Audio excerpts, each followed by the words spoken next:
नमस्कार, उत्तराखंड समाचार में आपका स्वागत है। मैं हिना जोशी। सबसे पहले मुख्य समाचार। हरिद्वार के बहुचर्चित जमीन घोटाले पर प्रदेश सरकार का बड़ा एक्शन। डीएम समेत 10 अधिकारी सस्पेंड, 2 बर्खास्त, विजिलेंस करेगी मामले की जांच।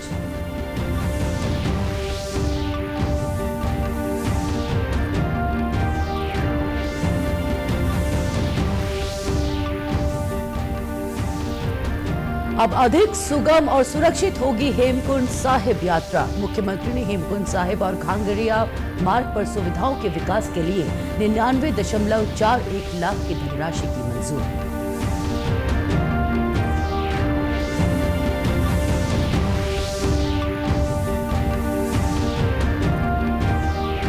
और मुख्य सचिव आनंद वर्धन ने जबरखेत मॉडल आधारित बड़े इको टूरिज्म डेस्टिनेशन विकसित करने के दिए निर्देश। यूनिक और प्रभावी सर्विस और बेहतर मार्केटिंग के जरिए इको टूरिज्म बढ़ाने पर दिया जोर। और अब समाचार विस्तार से। हरिद्वार जमीन घोटाले में प्रदेश की धामी सरकार ने बड़ी कार्रवाई करते हुए 2 आईएएस और 1 पीसीएस अफसर समेत कुल 10 अधिकारियों को सस्पेंड किया है, जबकि 2 का सेवा विस्तार समाप्त किया गया है। मामले में तत्कालीन नगर निगम प्रशासक और हरिद्वार के डीएम कर्मेंद्र सिंह, एसडीएम और पूर्व नगर आयुक्त पर गाज गिरी है। अब विजिलेंस जमीन घोटाले की जांच करेगी। मामला कूड़े के ढेर के पास स्थित अनुपयुक्त और सस्ती कृषि भूमि को 54 करोड़ रुपए में खरीदने का है। ना भूमि की कोई तात्कालिक जरूरत थी, ना ही खरीद प्रक्रिया में पारदर्शिता बरती गई। शासन के नियमों को दरकिनार कर इस घोटाले को अंजाम दिया गया। मुख्यमंत्री पुष्कर सिंह धामी ने इस पूरे प्रकरण की निष्पक्ष जांच कराई और रिपोर्ट मिलते ही 3 बड़े अफसरों के खिलाफ बड़ी कार्रवाई की। रिपोर्ट मिलते ही हरिद्वार के जिलाधिकारी कर्मेंद्र सिंह, पूर्व नगर आयुक्त वरुण चौधरी और एसडीएम अजय वीर सिंह को सस्पेंड कर दिया गया। इन तीनों अधिकारियों को वर्तमान पद से हटाया गया है और शासन स्तर पर आगे की विभागीय और दंडात्मक कार्रवाई शुरू कर दी गई है। साथ ही वरिष्ठ वित्त अधिकारी निकिता बिष्ट, कानूनगो राजेश कुमार, तहसील प्रशासनिक अधिकारी कमल दास और वरिष्ठ वैयक्तिक सहायक विक्की को भी निलंबित किया गया। चमोली जिले में स्थित हेमकुंड साहिब और घांगरिया मार्ग पर यात्री सुविधाओं के विकास के लिए मुख्यमंत्री पुष्कर सिंह धामी ने 99.41 लाख की धनराशि स्वीकृत की है। इससे यात्रा मार्ग पर तीर्थयात्रियों के लिए आवासीय सुविधा का विकास किया जाएगा। चमोली के जिलाधिकारी संदीप तिवारी ने बताया कि हेमकुंड साहिब यात्रा को सुगम और सुरक्षित बनाने के लिए हर संभव प्रयास किए जा रहे हैं। जिला प्रशासन की ओर से हेमकुंड साहिब यात्रा मार्ग पर यात्री सुविधाओं के विकास के लिए डीपीआर तैयार कर शासन को भेजी गई है, जिसका संज्ञान लेते हुए मुख्यमंत्री ने उक्त धनराशि स्वीकृत की है। जिलाधिकारी ने बताया कि स्वीकृत धनराशि से हेमकुंड साहिब और घांगरिया पड़ाव पर तीर्थयात्रियों के लिए शीघ्र ही धर्मशाला का निर्माण करवाया जाएगा। मुख्य सचिव आनंद वर्धन ने डेवलपमेंट ऑफ इको टूरिज्म की राज्य स्तरीय उच्चाधिकार प्राप्त समिति की बैठक ली। बैठक में वन विभाग और संबंधित अधिकारियों के साथ इको टूरिज्म को बढ़ावा देने को लेकर की जा रही कोशिशों को लेकर मंथन किया गया। बैठक में मुख्य सचिव ने वन विभाग को निर्देशित किया कि पूरे राज्य में जबरखेत मॉडल आधारित बड़े इको टूरिज्म डेस्टिनेशन डेवलप करें। इको टूरिज्म का एक बहुत बड़ा डेस्टिनेशन हो जिसके चारों ओर छोटे छोटे डिस्टेंस पर फॉरेस्ट टूरिज्म से संबंधित छोटे फॉरेस्ट टूरिस्ट स्टेशन हो, जहां इको टूरिज्म से जुड़ी अलग अलग तरह की एक्टिविटी मौजूद हो।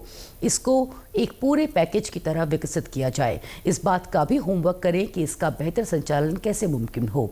मुख्य सचिव ने निर्देश दिए कि शुरुआती चरण में 20 से 25 ऐसे इको टूरिज्म डेस्टिनेशन विकसित करें जिनको डेवलप करना आसान हो और जहां पर डेवलप होने की व्यापक संभावनाएं मौजूद हों। वहीं मुख्य सचिव आनंद वर्धन ने गैर प्रकोष्ठ वन उपज का विकास और हर्बल एवं एरोमा टूरिज्म प्रोजेक्ट मामले में भी समीक्षा बैठक ली, जिसमें मुख्य सचिव ने वन विभाग को निर्देश दिए कि स्थानीय समुदायों और वन पंचायतों को जड़ी बूटी रोपण, इको टूरिज्म और मूल्य संवर्धन गतिविधियों के जरिए सशक्त बनाएं। कृषि मंत्री गणेश जोशी ने अपने 3 दिवसीय उत्तरकाशी और टिहरी दौरे के तीसरे दिन टिहरी के एंदी क्षेत्र स्थित पत्थर खौल गांव पहुंचकर दुलेश्वर महाराज मंदिर में दर्शन किए। इस मौके पर वे मंदिर प्रांगण में पर्यटन विकास समिति द्वारा आयोजित पारंपरिक मेले में शामिल हुए और स्थानीय जनता से संवाद भी किया। कृषि मंत्री गणेश जोशी ने कहा कि इस तरह के मेले न सिर्फ हमारी सांस्कृतिक विरासत को संजोते हैं बल्कि सामाजिक समरसता और एकजुटता को भी बढ़ावा देते हैं। उन्होंने मेले के आयोजन के लिए पर्यटन विकास समिति की सराहना करते हुए कहा कि स्थानीय स्तर पर ऐसे आयोजनों से न केवल संस्कृति का संरक्षण होता है बल्कि स्थानीय पर्यटन को भी बढ़ावा मिलता है, जिससे रोजगार के मौके बढ़ते हैं। कैबिनेट मंत्री ने यह भी कहा कि टिहरी जनपद के इस क्षेत्र में कृषि और बागवानी की अपार संभावनाएं हैं। उन्होंने संबंधित विभागों के अधिकारियों को निर्देश दिए कि वे किसानों के साथ मिलकर काम करें और योजनाओं को जमीनी स्तर पर प्रभावी रूप से लागू करें। त्योहार और मेले हमारी संस्कृति के वाहक होते हैं और आज अपनी संस्कृति को जिंदा रखने का काम ये मेला समिति कर रही है। इसलिए मैं मेला समिति के आयोजकों को शुभकामनाएं देता हूं, बधाई देता हूं।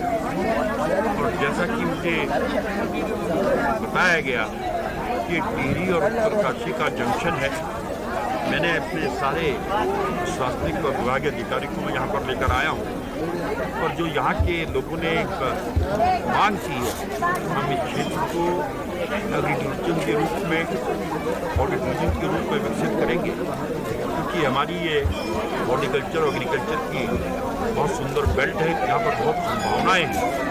और आज हमारी चाहे दिल्ली की सरकार हो, चाहे पुष्कर सिंह धामी की प्रदेश की सरकार हो, हमें क्षेत्र में लगातार काम करना है। चाहे एप्पल के लिए पॉलिसी लाए हैं, मिलेट के लिए पॉलिसी लाए हैं, हम कोल्ड स्टोरेज लाने के लिए पॉलिसी लाए हैं। हमारा ये कहना है कि किसान मजबूत होगा तो देश मजबूत होगा। किसान हमारा अन्नदाता है।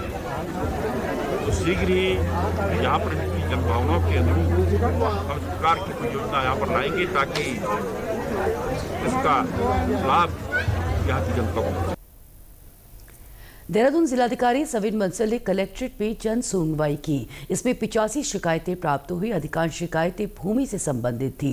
इसके अतिरिक्त वित्तीय धोखाधड़ी, विद्युत, सिंचाई, नगर निगम, MDDA, वन, शिक्षा, पुलिस आदि विभागों से संबंधित शिकायतें लेकर भी लोग जन सुनवाई में पहुंचे। जिलाधिकारी ने अधिकारियों को निर्देश दिए कि शिकायतों को गंभीरता से लें। इसके साथ ही जो शिकायतें विभिन्न माध्यम से संज्ञान में आ रही हैं उन पर भी त्वरित कार्रवाई करें। उन्होंने अधिकारियों को अपने विभागीय स्तर पर भी शिकायतों के निस्तारण की समीक्षा करने को कहा।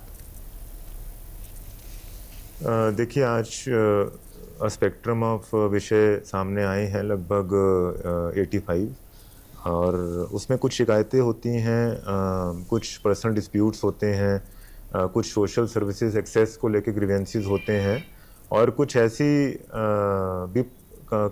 ऐसे प्रकरण होते हैं कि जिसमें इग्नोरेंस का होना प्रकाश में आ रहा है कि व्यक्तियों को ये नहीं पता लग पा रहा है कि मेरी ये समस्या है तो मुझे किस दफ्तर या अधिकारी के पास इसको रिजॉल्व करवाने के लिए जाना है, और या इसका क्या प्रोसेस है या क्या एप्लीकेशन प्रोसीजर है।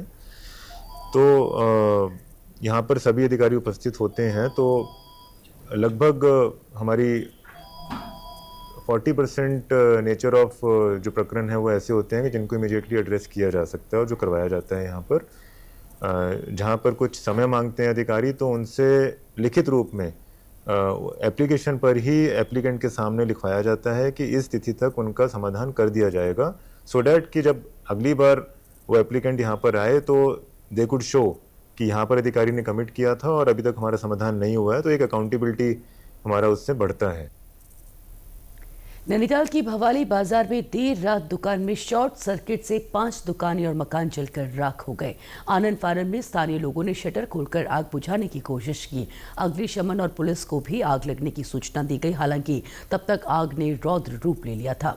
धुएं की गुबार से लोग घरों से बाहर निकल गए। आधे घंटे बाद पहुंची फायर ब्रिगेड की गाड़ियों से आग पर काबू पाने की कोशिश की गई, लेकिन 4 गाड़ियों से भी देर रात तक आग पर काबू नहीं पाया जा सका। भीषण आग की खबर के बाद SP क्राइम डॉक्टर जगदीश चंद्र ने बताया कि 7 दुकानों में नुकसान हुआ है। भवाली मेन बाजार में ये अग्निकांड हुआ है और 8-8:30 बजे के लगभग जैसे ही सूचना मिली, नैनीताल और भीमताल से फायर टेंडर हमारे पहुंचे। यहाँ पे लगभग 7 दुकानें जो हैं इस अग्निकांड में उनको नुकसान हुआ है। इसी के साथ अभी तक के समाचार समाप्त हुए। दूरदर्शन समाचारों से जुड़े रहे। मिलते हैं फिर शाम 5 बजे की बुलेटिन में। तब तक के लिए हमें दीजिए इजाजत। नमस्कार।